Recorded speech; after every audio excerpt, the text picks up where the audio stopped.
Sim, toda aquela comunidade, quando eu estive lá, me disseram que eram vistos como pacifistas, que eles apenas queriam a paz e que ajudavam o povo de Gaza. Eu acho que uns 30 mil vinham de Gaza para trabalhar no kibbutz, e essas pessoas, essa senhora que você comentou, eu vi a casa dela destruída e o marido dela foi morto. Eles iam até a fronteira e buscavam crianças palestinas e levavam para Jerusalém, para o hospital. Eles apenas queriam a paz e ela foi a primeira a ser assassinada, e muitas dessas pessoas que entravam todos os dias recebiam empregos e eram tratadas como família pelo povo judeu. Mas eles faziam mapas mostrando onde as enfermeiras estavam e onde as crianças estavam, para que soubessem onde atacar. Rom, deixa eu te fazer uma pergunta. Eu sei que falamos de não entrar em detalhes muito gráficos, mas eu queria saber, primeiro, por quantas horas você e seus amigos tiveram que se esconder? E você pode compartilhar sem ser gráfico demais, e nós não queremos te abalar.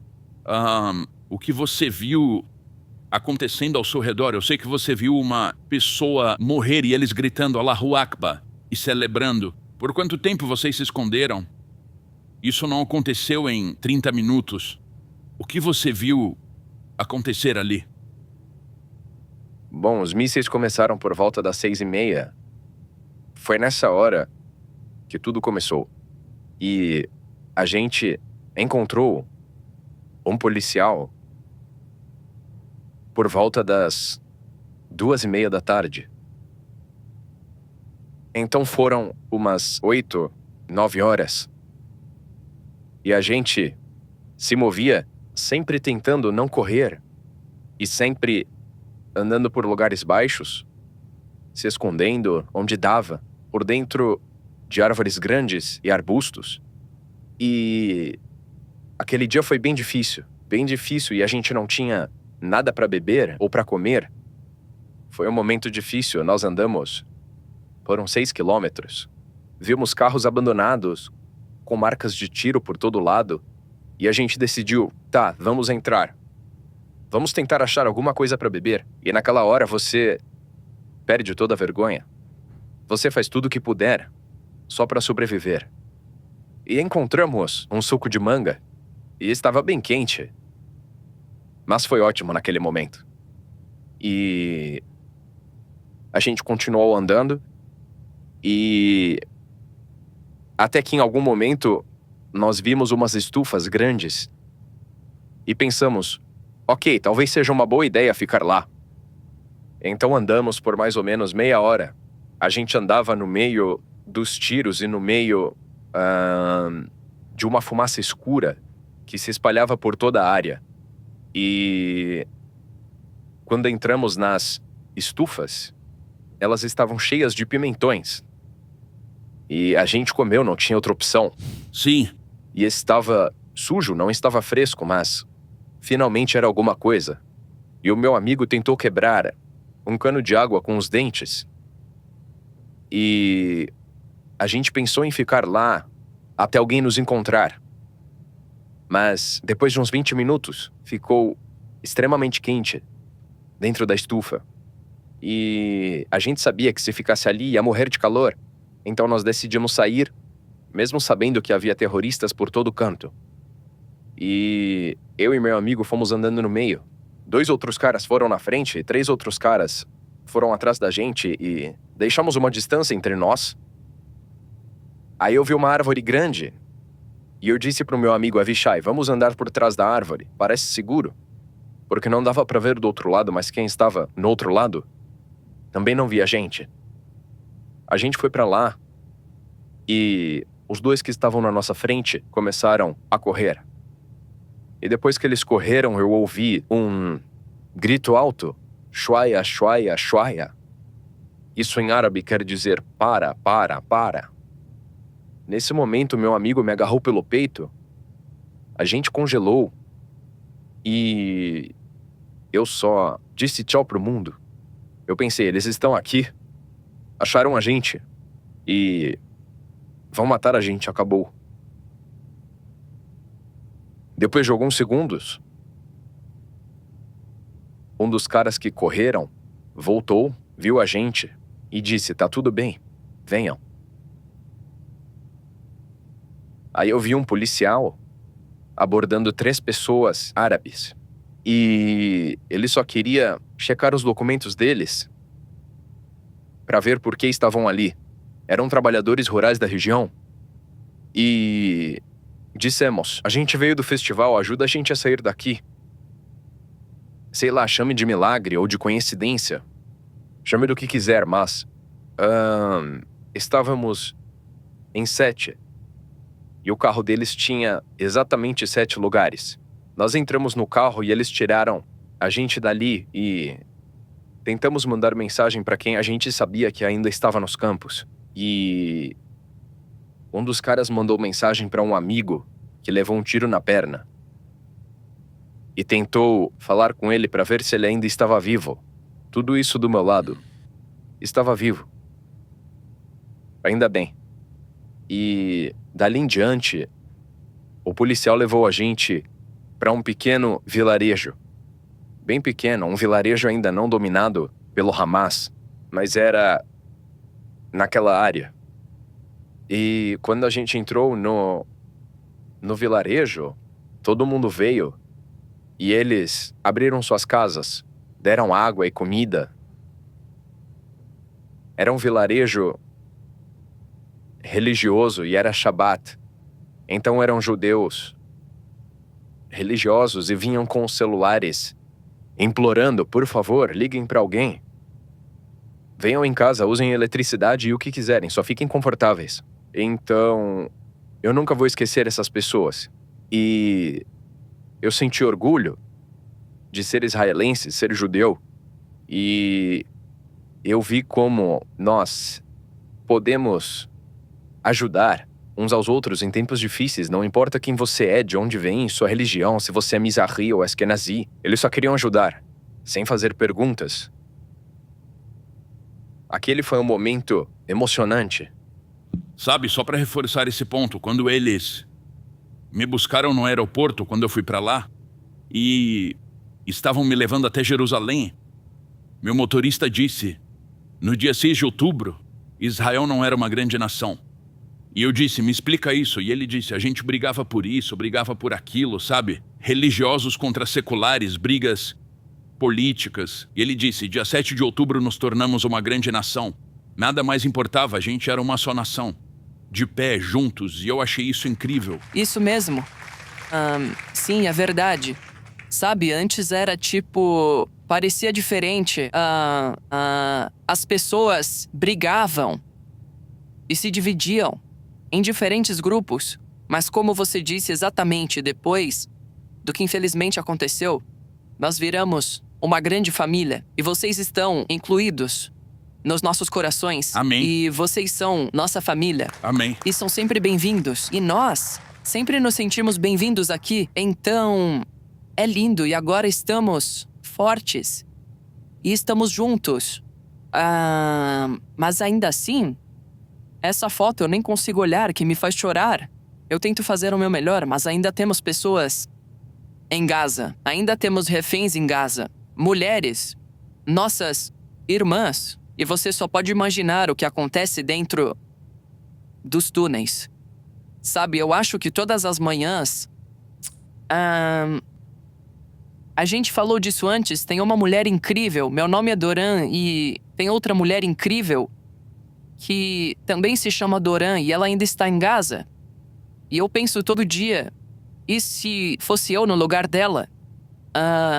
Será que ela está passando fome ou passando sede? E se alguém estuprou ela hoje? Eu não consigo nem pensar nisso. Sabe, tem bebês e idosos. 136 pessoas ainda estão lá e precisamos trazer eles para casa. Agora. Sim. Agora. Amém. E sabe, eu acho que uma das coisas que mais me incomodam é que a gente ouve... E eu sei que vocês não querem entrar em política, então eu entro. A gente ouve o governo Biden, ouvimos a ONU, ouvimos gente gritando que Israel foi longe demais e que precisa recuar, sabe? Mas não ouvimos nada sobre a condição dos reféns. Ok, queremos que vocês recuem, mas não ouvimos nada sobre os reféns, que ainda estão lá. E isso me deixa sem entender. Quando eu estive em Israel, logo quando começou a guerra, eu não sabia ao certo por que eu deveria ir, eu só queria documentar o que tinha acontecido, porque era pior do que o que a gente via. Mas o que mais me tocou foi a gratidão de cada judeu, fosse entrando no avião em Nova York ou quando eu já estava lá. Porque tudo que eles ouviam eram as manifestações na Austrália, na Inglaterra, nos Estados Unidos, pró-Hamas, anti-Israel. Para vocês, o quanto é importante ouvir, e eu falo isso em todo lugar que eu vou, essas manifestações são a minoria barulhenta. Nós, infelizmente, temos sido a maioria silenciosa, mas tentamos mobilizar as pessoas a se posicionarem e mostrarem para o mundo que estamos com Israel. O quanto é importante saber disso. Antes de tudo, obrigada. Depois você pode falar sobre como está sendo a sua primeira vez nos Estados Unidos e conhecendo os estudantes e os grupos pró-Israel. Eu trabalhei na Universidade Duke por quase 2 anos só para voltar para Israel no último setembro. Era para começar uma vida nova em Tel Aviv, começando no emprego novo dia 8 de outubro, que se tornou uma data interessante agora. Mas, de verdade, eu sinto muito orgulho. E nós tentamos ser judeus orgulhosos e em voz alta, com o Magen Davi, com a kippah, sabe? Andando Sim. com a cabeça erguida e realmente ter orgulho, porque nós não fizemos nada de errado, só queremos viver nossa vida juntos. Amém. Então, sentir o apoio de vocês e ver os estudantes nas faculdades, eles têm que lutar todo dia, a gente sabe que é difícil. E o nosso programa, que meus amigos criaram e eu entrei, se chama Faces of October 7, que é para mostrar os rostos reais para vocês e para as pessoas, para os estudantes. E só estarmos juntos, sabe? Isso é o nosso destino. Eu acho que para você foi chocante no começo, mas conhecemos muita gente incrível. Sim, então é a minha primeira vez na América. E eu tava com receio de estar aqui. Depois de tudo que eu passei, eu sentia que meu inglês não era tão bom e não sabia se a mensagem ia chegar. E foi a primeira oportunidade que eu tive de conhecer judeus estudantes ao redor do mundo, as comunidades. E parece diferente, mas eu estou longe de Israel, bem longe de casa, mas todo lugar que eu vou, eu sinto como se fosse minha casa. Eu sinto amor, um lugar seguro e que somos uma família grande. E eu também pensei, ok, são judeus americanos que vivem longe, eles não sentem esse problema como a gente, mas depois que eu falei com eles e eles tentaram descrever como também é difícil para eles, porque eles vivem longe, têm família e amigos em Israel. E os amigos de repente viraram pró-Palestina e eles ficam com muito medo do que está acontecendo, querem ajudar e no dia seguinte eles têm aula de matemática. Então é difícil fazer essas viradas. Não é como acontece com a gente. Nosso país parou e estamos todos juntos nisso. Então, minha missão era vir, dar a eles uma prova do que aconteceu e eles têm o direito de ouvir de alguém que realmente esteve lá. Sim. E o retorno e o amor que eles recebem depois disso, eles entendem pela primeira vez o que é ser judeu, o que significa ser pró-Israel. Eles recuperam o orgulho judaico. E então, isso me deixa muito emocionado agora. Me faz sentir orgulho e, sabe, nós como nação judaica sempre sabemos nos unir nos momentos difíceis. Tá na Bíblia. Sim. Então. Sim. Está aí de novo, a história se repete o tempo todo. Fazemos o melhor e eu espero que dê certo. Sabe, a gente até já falou disso, mas eu quero falar com vocês. Eles são a minoria. Os pró-Hamas, pró-palestinos, são a minoria barulhenta. E estamos tentando mobilizar as pessoas para serem a maioria barulhenta. E agora estamos organizando uma grande reunião em Washington. Mas o quanto isso é chocante para vocês, você passou por isso. Você vê isso no meio universitário. Ver esse antissemitismo de um jeito tão descarado. De onde isso veio? Como aconteceu? O que vocês sentem como judeus sobre isso? Não me surpreende tanto porque eu trabalho nessa área há muitos anos, então eu sei o que acontece nas faculdades, então não me surpreende. Então não foi uma surpresa? Não. É que agora está ficando maior, mas eu sinto que pode acontecer. Mas quando as pessoas dizem Palestina livre, nós pedimos para acrescentarem do Hamas. Precisam entender, é uma organização do terror. Isso precisa ficar claro. E, sabe, pros estudantes, sabe, pros pró-Israel e pessoas como vocês, eu sei que também é difícil e eu tenho certeza que vocês têm amigos ou alguém na vizinhança que não gosta de ver vocês com o Magen Davi, a bandeira e tudo mais. E vocês continuam. E primeiro, obrigada. Te sentimos em Israel, te sentimos aqui. Obrigada pelo seu apoio. É incrível. E eu acho que depois disso, eu e o Rom vamos ligar para a família e amigos e dizer: uau, ouçam, aqui tem uma comunidade incrível, eles nos apoiam 100%. Então, antes de tudo, obrigada. E eu acho que o nosso objetivo é o Rom contar essa história e vocês contarem a história do Rom para os amigos, para a família e os estudantes passarem essa história para mais pessoas. E eu ainda tenho esperança que a gente cresça a partir dessa situação. E nós só precisamos ser fortes e ficar juntos. Isso. Amém. Eu recebo muitas perguntas tipo: por que você está aqui? E eu também me pergunto, às vezes, eu sou um cara legal, com uma história boa, então eu preciso vir pra América e contar. E o meu objetivo, antes de tudo, é dar o direito de vocês ouvirem de alguém que esteve lá. E ser uma prova do que realmente aconteceu. Sim. E lembrar todo mundo. Porque se a gente lembrar disso, nunca vai acontecer de novo. E... Sim, amém. Nunca mais de novo, sim. E essa é minha segunda vez aqui.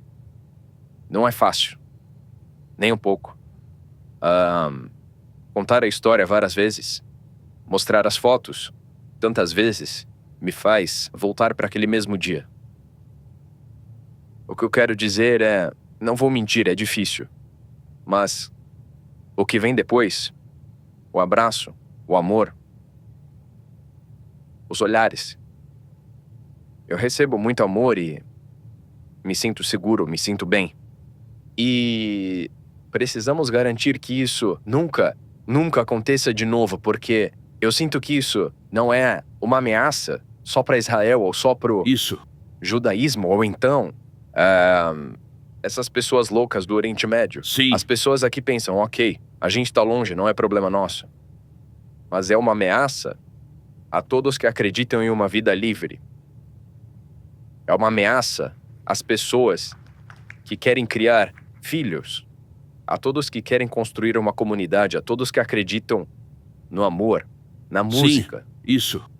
E então vamos garantir que isso nunca aconteça de novo. É nossa responsabilidade. É por isso que eu vou nas faculdades, porque são o nosso futuro. Sim, isso mesmo. E antes de terminar, eu digo, de uma coisa eu tenho certeza e é uma promessa.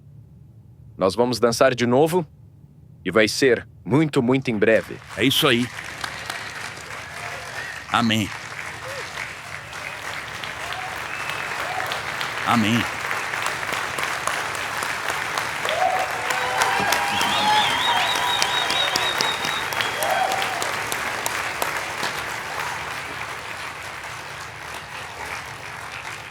Excelente.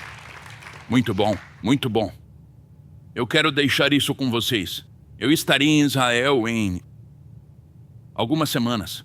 E uma das coisas que vamos fazer, eu estive lá onde foi o festival e onde ficavam vários kibbutzim. E eu me reuni com alguns prefeitos ali e conversamos sobre fazer uma parceria para ajudar eles a reconstruir aquela região. E nós trabalhamos com a Keren Heizod. Continuamente, eu falo por telefone quase todo dia com a Keren Heizod. E uma das coisas que nós ainda não compartilhamos com vocês, mas eu conto mais quando voltarmos. Eu vou me reunir com o prefeito e a gente planeja construir bem ali, onde tudo aconteceu, um hospital. Mas não um hospital comum, mas um hospital que é especialmente para as crianças, mas para todos os sobreviventes que estão passando por estresse pós-traumático e traumas de guerra. E para ajudar a tratá-los. Então este é um projeto que todos que puderam contribuir. No ano passado, vocês... Só com a Keren Heizod, sem contar os outros projetos, vocês levantaram $2 milhões. Mas agora, eles precisam de ajuda agora mais do que nunca. Então, um dos projetos para o qual nós já voluntariamos vocês para fazerem parte é esse hospital, porque eu acho que as pessoas não imaginam. Nós conversamos com médicos e psiquiatras e sociólogos em Tel Aviv, e eles disseram que de todas as guerras que já viram, nunca tinham visto uma brutalidade como essa. E as pessoas que sobreviveram, eu espero que seja ok dizer isso, Ron. Nós tentamos fazer isso há alguns meses. E as pessoas que sobreviveram, elas tiveram que voltar para casa porque o estresse estava muito pesado para relembrar. E nós temos um grande amigo, todos vocês conhecem, o Sam Grunberg. Ele é o chefe da Keren Heizod. E ele tem uns 50 anos e foi chamado de volta para o serviço ativo. E o trabalho dele é ir até as casas para avisar os pais. E eles disseram, sabe, eu acho que muita gente não entende o quanto Israel é pequeno. Então, não é tipo alguém de Nova York vai para Califórnia. Então, quando eles vão bater na porta da família de um soldado, são 2 homens fardados dentro do carro, mas levam uma mulher com roupas comuns. E ela sai primeiro e confere se o endereço está certo. Porque assim que eles veem os soldados, eles já sabem. Então esse é um país que é cheio de pessoas, jovens e velhos, que passaram por um trauma que não conseguimos entender. Eu estive lá, eu vi a quantidade enorme de sangue e as balas e ouvi as histórias. E então queremos que vocês saibam que vamos estar ao lado de vocês, e não só aqui, mas todos os nossos parceiros ao redor do mundo. Estaremos com vocês. Vamos falar por vocês. Vamos lutar por vocês. E nós vamos dizer a todos os políticos, todo líder religioso ou líder empresarial, não vamos deixar isso acontecer de novo. Nunca mais. Nunca mais. Amém. Amém. Querem compartilhar mais alguma coisa? Desculpa, eu tô muito emotiva hoje. Como todo dia. E, sério, obrigada. Muito obrigada. É muito especial pra nós estar aqui. É nossa primeira vez na igreja. Não, eu quis dizer primeira vez fazendo a apresentação e falando. Mas isso me faz sentir melhor. Sabe, toda manhã é difícil pra mim. Eu abro as notícias e, sabe, vou nos grupos de WhatsApp e vejo se meus amigos estão seguros. É a nossa realidade. É difícil. Estar aqui com vocês, ouvir você. Você é incrível e tem uma família incrível. uma comunidade incrível. Então isso me deixa feliz e dá esperança. Sim. Amém. Ron, quer dizer mais alguma coisa? Claro, eu também quero agradecer de novo por terem vindo e dado o seu tempo e ouvido minha história. E eu não sabia que tinha lugares assim na América, especialmente uma igreja. Eu cheguei aqui, vi as bandeiras e fiquei chocado, sabe? Onde eu estou? Sou muito grato, me sinto abençoado por estar aqui com vocês hoje. E vocês não sabem como eu valorizo isso. Esse dia vai ser divulgado pelo país inteiro. E eu vou mencionar vocês em qualquer conversa que eu puder. Eu tô ansioso para reencontrar vocês por bons motivos na próxima vez. Amém, sim. E vai ser em breve. Eu prometo. Obrigado. Deixa eu terminar com isso. Estamos celebrando o mês da História Negra e a Nancy me mandou essa frase do Martin Luther King. E eu achei esse momento perfeito para dizer. Martin Luther King disse, no final, nós não nos lembraremos das palavras dos inimigos, mas do silêncio dos amigos. Então dizemos a vocês, não ficaremos em silêncio. Vocês têm milhões de amigos ao redor do mundo que estão com vocês e contra o terror. Se você está com Israel, fique de pé e dê a eles uma grande salva de palmas de gratidão. Excelente trabalho. Foi excelente. Excelente. Muito bom. Muito bom. Amém. Comecei usando drogas na faculdade e logo comecei a traficar. Eu cheguei a me envolver com Pablo Escobar, tentando contrabandear cocaína para os Estados Unidos. 7 mandados de prisão, uma vida destruída. Mas foi ali, no fundo do poço, que Deus me encontrou.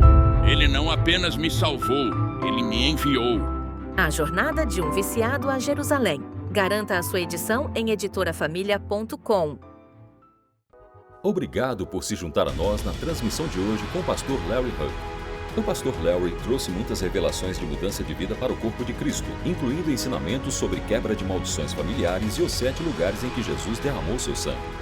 Mas talvez a revelação mais extraordinária seja seu ensinamento sobre a restauração das raízes judaicas do cristianismo e a permanência com Israel.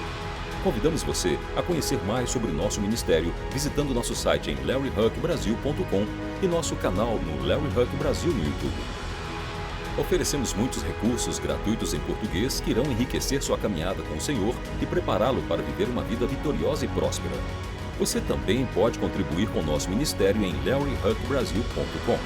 Sua oferta, seja grande ou pequena, abençoará Israel. Temos muitas ações especiais que estão literalmente salvando vidas e cumprindo a profecia bíblica do fim dos tempos, incluindo patrocinar Aliá, alimentar os sobreviventes do Holocausto, comprar ambulâncias e muito mais.